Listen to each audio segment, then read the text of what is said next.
Penderita long COVID terus bertambah, gejalanya beragam. Dan ini juga membuktikan tidak semua penyintas COVID-19 bisa kembali dalam kondisi normal meski dinyatakan sudah sembuh. Hingga kini, belum ada pengobatan khusus bagi pasien long COVID. Pemerintah perlu segera melakukan penelitian untuk mengurangi gejala long COVID yang muncul pasca seseorang terinfeksi virus corona. Eva Vandora masih kerap mengalami jantung berdebar meski telah dinyatakan sembuh dari COVID-19 pada 28 Desember 2020. Ya, penyintas COVID-19 berusia 49 tahun warga desa Cikadut, Kabupaten Bandung ini menderita long COVID. Sebelumnya bahkan indera penciuman dan pengecap Eva sempat berkurang pasca terinfeksi virus corona. Lagi puncak-puncaknya kena COVID itu sering tiba-tiba duduk gitu, tapi memang sesaat. Waktu itu saya merasakan, oh ini mungkin karena saya capek atau apa. Nah, ini masih dirasakan sampai sekarang gitu ya. Padahal lagi santai, masih lagi duduk gitu ya, lagi nonton, tiba-tiba berdetak keras gitu. Tapi memang hanya beberapa detik. Tapi itu yang membuat juga kaget gitu ya. National Institute of Health mendefinisikan long COVID sebagai kumpulan gejala dengan spektrum luas dari ringan hingga berat yang menetap berbulan-bulan atau muncul setelah terinfeksi COVID-19. Sejumlah hasil penelitian menyebut post-COVID syndrome atau akrab dengan istilah long COVID muncul melalui banyak gejala. Di antaranya rasa lelah berlebih, anosmia, sesak, gangguan saluran cerna, nyeri otot hingga demam yang kerap hilang timbul. Pakar autoimun sekaligus Ketua Pengurus Pusat Perhimpunan Alergi Imunologi Indonesia Iris Rengganis menjelaskan long COVID disebabkan oleh inflamasi. Lamanya gejala long COVID yang diderita seseorang tidak berhubungan dengan tingkat keparahan rasa sakit pada saat terinfeksi COVID-19.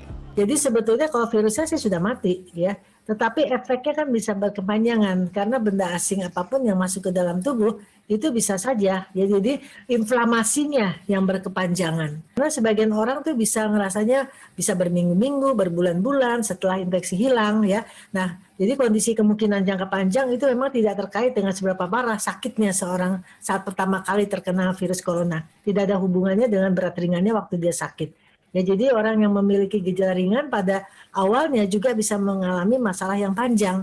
Ya, jadi memang sangat individual sekali. Di Indonesia, penderita long COVID disinyalir jumlahnya terus bertambah.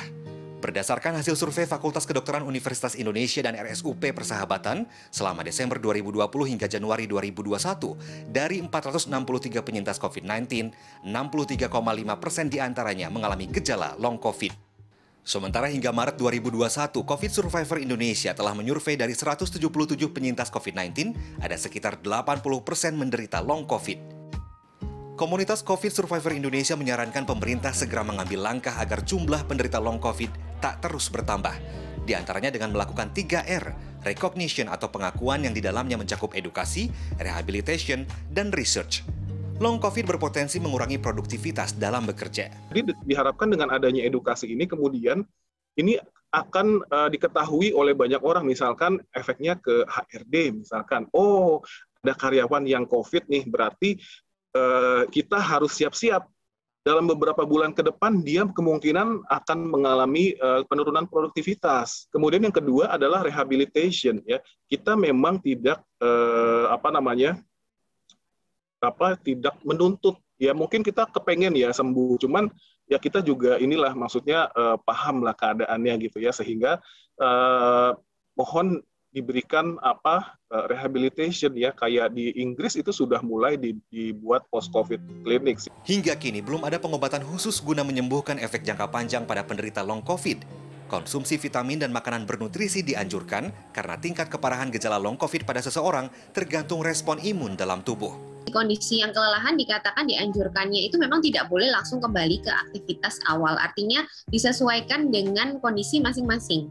Jadi kalau dalam kondisi itu misalnya beraktivitas rasanya masih lemas, ya turunkan intensitas aktivitasnya. Jadi jangan memaksakan langsung kembali ke intensitas aktivitas sebelum sakit. Hingga saat ini di Indonesia belum ada penelitian khusus mengenai long COVID. Victor Pangaribuan, Aryo Asmoro, Jakarta.